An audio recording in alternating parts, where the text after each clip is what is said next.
కందిపులుసు వండుకోవాలి. ముందు పచ్చిమిరపకాయలు వేసుకోవాలి. వేసుకున్నాక ఉల్లిపాయలు వేసుకోవాలి. ఉల్లిపాయలు మధ్యగా ఇలా కలిపెట్టి కోసుకున్న కన్నుముక్కలు వేయాలి.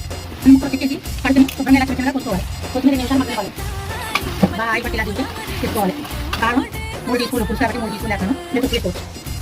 సాల్ట్ 2 టీ స్పూన్లు వేసుకుని సిమ్లో 5 నిమిషాలు మగ్గినవ్వాలి. బాగా కలుపుకోవాలి. మగ్గిన తర్వాత చింతపండు పులుసు తీసుకుని ఆ పులుసు వేసేసి మగ్గనివ్వాలి 5 నిమిషాలు. చింతపండు పులుసు పోసుకోవాలి.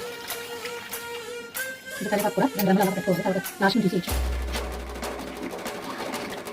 ముక్కలు ఉడకలేదండి, గట్టిగా ఉన్నాయి. అవి ఆ మట్టి కుక్కర్లో వేసి ఒక గ్లాసు వేసి 2 విజిల్స్ కొట్టించాలి. కుక్కర్లో ముక్కలు తీసేసానండి. ఇదిగో గ్లాసు నీళ్ళు వస్తున్నాం. 3 విజిల్స్ రప్పించండి. కొంచెం మెత్తగా ఉంటుంది. 3 విజిల్స్ రప్పించండి. కన్నా కుక్కర్లో 3 విజిల్స్ ఉడకపెట్టుకున్నామండి. ఉడకబెట్టి ఇప్పుడు చేసుకుంటాను. ఫస్ట్ ఉడకబెట్టాలి, మర్చిపోయాను నేను. కన్నా ఫస్ట్ కుక్కర్లో ఉడకబెట్టుకుని వేసుకోవాలి. చూడండి ఎంత మెత్తగా అయిపోయిందో. 10 నిమిషాలు ఉడికించి చూసారా, ముక్క చూసారా మెత్తగా ఉడికిపోయింది. ఇలా ఉడక 5 కొత్తిమీర చల్లేసి ఒక 5 నిమిషాలు ఉడకంటే రెడీ అయిపోయిందంటే. రెడీ అయిపోయింది కన్నా పులుసు. చూడండి ఇలా మెత్తగా ఉడుకోవాలి.